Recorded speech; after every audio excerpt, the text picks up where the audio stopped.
hello everyone गोदान मोनसे भिडिअनि गेजेरजों नोंथांमोनखौ फिन खनसे गासैखौबो बरायबाय लोगोफोर दायो नोंथांमोनाथ' भिडिअनि थाम्बनेल आरो टाइटेलावथ' नायनानै एसेब्लाबो हमनो हाखादों जानांगौ दे स' दिनै आं मानि सायाव भिडिअखौ लानानै फैदों लोगोफोर जोर फिल्म प्रडाक्सन बेनारनिफ्राय दिहुनजानाय मोनसे गोदानै मिसाइल मोसाहारिनि स्ट'रि स्क्रिप्ट डाइरेक्सन होनायाव दिहुनजानाय मोनसे गोदानै आबुं बर' सावथुननि सायावहाय आपडेट लानानै फैदों लोगोफोर जाय सावथुननि मुङानो जादों गुथाल स' ओमफ्राय लोगोफोर बे गुथाल आबुं बर' सावथुनावनो जों गाहायै फाव खालामनायखौ नुनो मोन्दों बिग्राय मनालिसा रिंकुमनि जेसास केरकेटारि राजाश्री आरो लोगोसे गोबांथार फाव खालामगिरिफोरा बे गुथाल आबुं बर' सावथुनाव फावखौ खालामबावदों लोगोफोर आरो नोंथांमोना गोबांथार फाव खालामगिरिफोरनि फाव खालामनायखौ बे बर' सावथुनाव नुनो मोनबाय थाखादों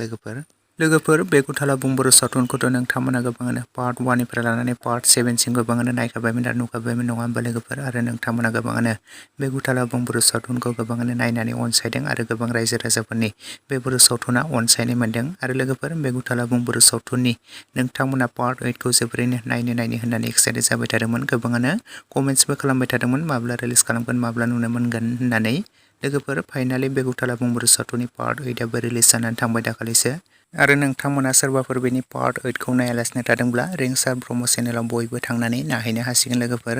आरो सोर नोंथांमोना नायखो आरो नायनानै माबोरै मोनखो बयबो कमेन्ट सेक्सनाव लिरना फोरमायहरदो लोगोफोर बे गुथाल आबुं बर' सावथुना बे पार्ट 8आवनो जोबथाबाय लोगोफोर बेनिफ्राय बे गुथाल आबुं बर' सावथुनखौ नोंथांमोना नुनो मोननाय नंलिया लोगोफोर बे गुथाल आबुं बर' सावथुना बेखिनियावनो जोबथाबाय नोंथांमोना सोर दासिमाव नायनानै मोजां मोनखो बयबो कमेन्ट सेक्सनाव लिरना फोरमायहरदो आरो माबोरै मोनखो बयबो नोंथांमोना नायहैदो आरो नायनानै सापर्ट खालामहैदो लोगोफोर लोगोसेनो दिनैनि सर्ट आपडेट भिडिअ बेखिनियावनो भिडिअखौ नायनानै जुदि नोंथांमोना मोजां मोनदोंब्ला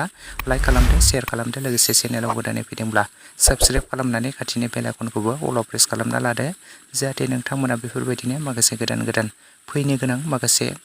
मोजां बर' सावथुनफोरनि आपडेटखौ बे चेनेलाव थाबैनो मिथिबाय थायो